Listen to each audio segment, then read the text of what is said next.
Bienvenue sur Anime-Wama 1, 2, 3. Aujourd'hui, nous découvrons ensemble le chapitre 38 de Solo Leveling. Jinwoo poursuit son périple à l'intérieur du mystérieux donjon de la quête de changement de classe. Face à lui, de nouveaux ennemis, de puissants chevaliers à l'armure épaisse et à la force brute. Mais comme toujours, Jinwoo analyse froidement la situation. Jinwoo, pensif, mes attaques ne lui font rien du tout.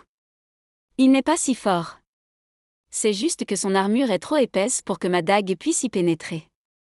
Ses mouvements sont prévisibles, et ses attaques ne sont pas très puissantes. Son seul atout, c'est sa défense. Il n'a aucune technique. Il ne sait pas que, plus ses mouvements sont amples, plus il a d'ouverture. J'ai déjà de l'expérience contre des ennemis avec une défense solide. Ce type de monstre est faible sur de longs combats. Il comprend rapidement que ces créatures ne sont pas ordinaires. Jinwoo, pensif, c'est vraiment un monstre? Un monstre de type marionnette? Ça risque d'être pénible si d'autres se pointent à l'avenir.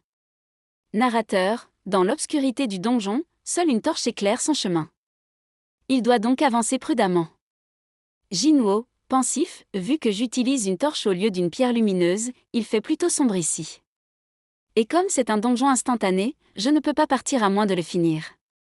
Il faut que je préserve le plus de PM possible. Le plus chiant, c'est que j'emmagasine des dommages. Furtivité et frappe chirurgicale sont d'une grande aide, mais elles consomment trop de PM. Si j'avais su, j'aurais mis plus de points en intelligence. Le danger est constant. Jinwoo sait qu'il joue gros. Une difficulté inconnue, pas de soins, ni de fuite. Ce donjon est trop risqué. Cette quête de changement de classe, je ne peux pas la prendre à la légère. Je ne sais pas combien d'heures, non, de semaines ça va me prendre pour finir cette quête. C'est con que je ne puisse pas me soigner. Puis, une idée le traverse. Attends, j'ai fait ma quête journalière? Je pensais que j'en aurais fini rapidement ici pour enchaîner dessus après.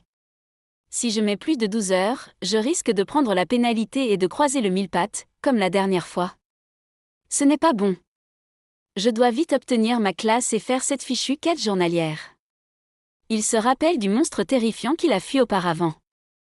Jinwoo, pensif, j'ai fui comme un forcené la dernière fois, mais si je venais à le rencontrer de nouveau, je pourrais le battre. Mais pour l'instant, d'autres menaces l'attendent, les chevaliers sans conscience. Avant ça, je vais devoir m'occuper de ces blocs d'armure sans cervelle. Si je ne peux pas les trancher, je n'ai qu'à frapper là où ça fait mal. Jinwoo change de stratégie et utilise ses points pour viser les points faibles. Il parvient à les vaincre et obtient des objets intéressants. Voie du système, objet, bourse en cuir. Type, contenant. Une bourse contenant de l'argent. Voie du système, objet, plastron de chevalier. Rang de l'objet, B. Type, armure. Réduction des dommages physiques, 7%. Ralentit les mouvements si votre force est en dessous de 80.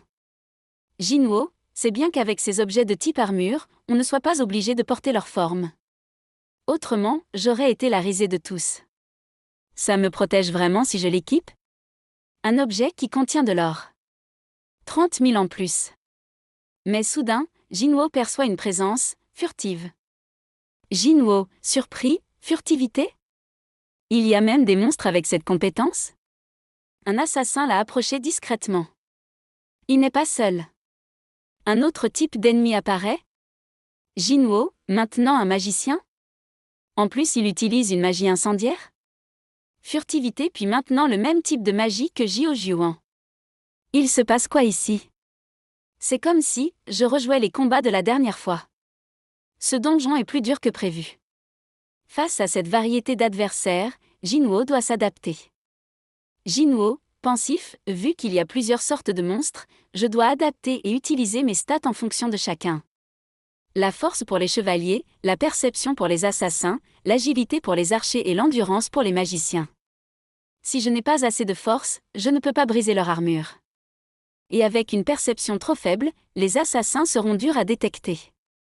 Vu que je n'ai pas mis de points en intelligence, je dois conserver le plus de PM possible et arrêter de me servir des compétences.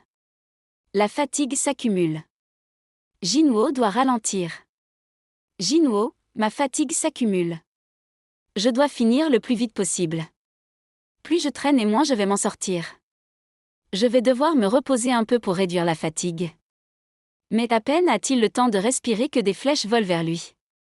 Jinwoo, exaspéré, putain, il ne me laisse aucun répit. Après avoir éliminé les archers, Jinwoo prend un instant pour faire le point. Jinwoo, pensif, j'ai gagné pas mal de niveaux et rassemblé pas mal d'objets. J'ai aussi réduit ma fatigue. Je peux avancer maintenant. Mais une sensation étrange l'envahit en approchant d'une grande porte.